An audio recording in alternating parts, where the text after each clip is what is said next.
తెలంగాణ ఎంత కష్టపడి తెలంగాణ తెచ్చుకున్నాం, నీటి కోసం యుద్ధం జరిగింది, నీటి కోసం ఉద్యమం జరిగింది. అలాంటి నీటి వాటాల పేచి కాస్త పక్కన పెడితే మీరు కేఆర్ఎంబీకి ఎందుకు రాసిచ్చారు?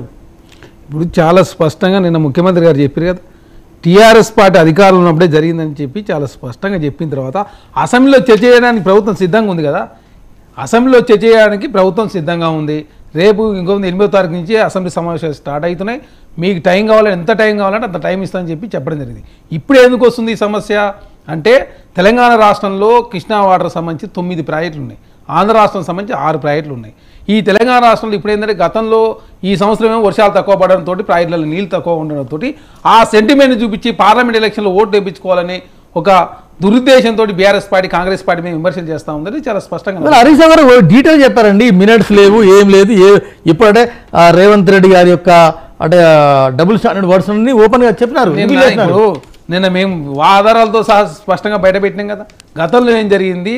అదేవిధంగా రీఆర్గనైజేషన్ యాక్ట్లో ఏమున్నది, అప్పుడు కేసీఆర్ గారు ప్రతి వర్డ్ నేనే నాతోడు సంప్రదించి కేంద్ర ప్రభుత్వం చేసిందని చెప్పింది వాళ్ళే. తర్వాత జగన్మోహన్ రెడ్డి గారు వాళ్ళు అలైబలై చేసుకుని తర్వాత తెలంగాణ రాష్ట్రంలో ప్రాజెక్టులు అప్పగించేది వాళ్ళే.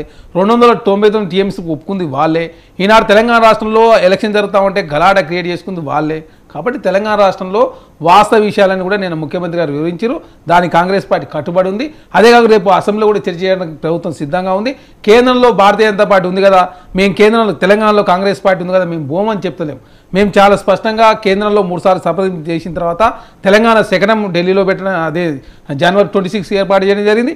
తెలంగాణ రాష్ట్రంలో సంబంధించినటువంటి డిఫెన్స్ ల్యాండ్ విషయంలో మెహదీపట్నం ఫ్లేవర్ కూడా క్లియర్ కావడం జరిగింది. అంటే కేంద్ర రాష్ట్ర సంబంధాలు సత్సంబంధాలు కొనసాగించకపోతే రాష్ట్ర ప్రయోజనాల విషయంలో కాంప్రమైజ్ కావద్దని చెప్పి ప్రభుత్వం భావిస్తూ ఉంది. కాబట్టి కేంద్రంతో సఖ్యత అడుగుతున్నా.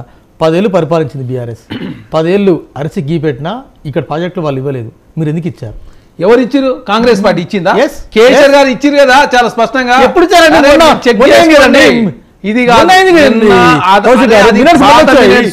మా మొన్న పోయినటువంటి మా అధికారులు కావచ్చు, అదేవిధంగా రాష్ట్ర ప్రభుత్వం నుంచి ఎలాంటి విల్లింగ్ వేయలేదని చెప్పడం జరిగింది. గతంలో మీరు ఒప్పుకున్న తర్వాత కొన్ని టైం కావాలని అడిగితే ఆ టైం ఇచ్చింది కేంద్ర ప్రభుత్వంకి, రాష్ట్ర ప్రభుత్వం టైం ఇచ్చిందని చెప్పేసి కేంద్ర జలవనరుల శాఖ సంబంధించిన సమాచారం ఇచ్చారు కదా.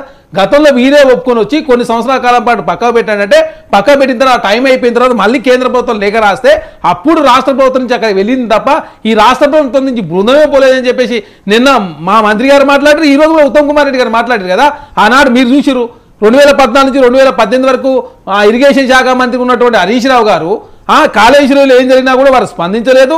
1,00,000 కోట్లు అవినీతి జరిగిందని చెప్పి 1,00,000 కోట్ల రూపాయలు నీళ్ళలో పోసినట్టు అయినా కూడా వారు స్పందించలే. 19 నుంచి ఇప్పటి వరకు కేసీఆర్ గారు ఇరిగేషన్ శాఖ మంత్రి ఉన్నారు. అంటే తెలంగాణ రాష్ట్ర ప్రయాణాల విషయంలో వాళ్ళు కాంప్రమైజ్ అయ్యి జగన్మోహన్ రెడ్డి గారు వీళ్ళు అలైబైలై చేసుకుని తెలంగాణ రాష్ట్రానికి రావాల్సినటువంటి టీఎంసీల విషయంలో అన్యాయం జరిగింది. తెలంగాణ రాష్ట్రంలో జరిగినటువంటి ప్రాజెక్టుల విషయంలో జగన్ రాసిచ్చారా? జగన్ రాసించేబట్టే కదా ఈ సమస్య. ఇప్పుడు ఎందుకు మీరు రాతాంతం చేస్తా ఉన్నారు? మీరు ఎందుకు రాతాంతం చేస్తా ఉన్నారని చెప్పి మేము అడుగుతా ఉన్నాం. రాసిచ్చారా మీరు? తెలంగాణ ప్రజలను తాకడ పెట్టారా? ఇప్పుడు పెద్దలు ఆచార్య మాట్లాడండు, అన్న మాట్లాడండు, బ్రదర్ మాట్లాడండు. ఒకటే ఒక సమస్య పుట్టింది. ఆ పుట్టడానికి గల కారణం ఎవరు? ఆ రోజు ఒకటే ఈరోజు మంత్రి గారు, మాజీ మంత్రి గారు హరీష్ రావు గారు స్పష్టంగా చెప్పడం జరిగింది. ఏమని? అపెక్స్ మీటింగ్లో మేము విత్ జగన్ కేసీఆర్ అపోజ్ చేసి రావడం జరిగింది స్పష్టంగా విత్ మినిట్స్. ఏదో మా మినిట్స్ కాదు, అది మా పార్టీ మినిట్స్ కాదు, కేంద్ర ప్రభుత్వం మినిట్స్లో రాసి ఉందని వాళ్ళకు కూడా ఆర్టీఐ కొడితే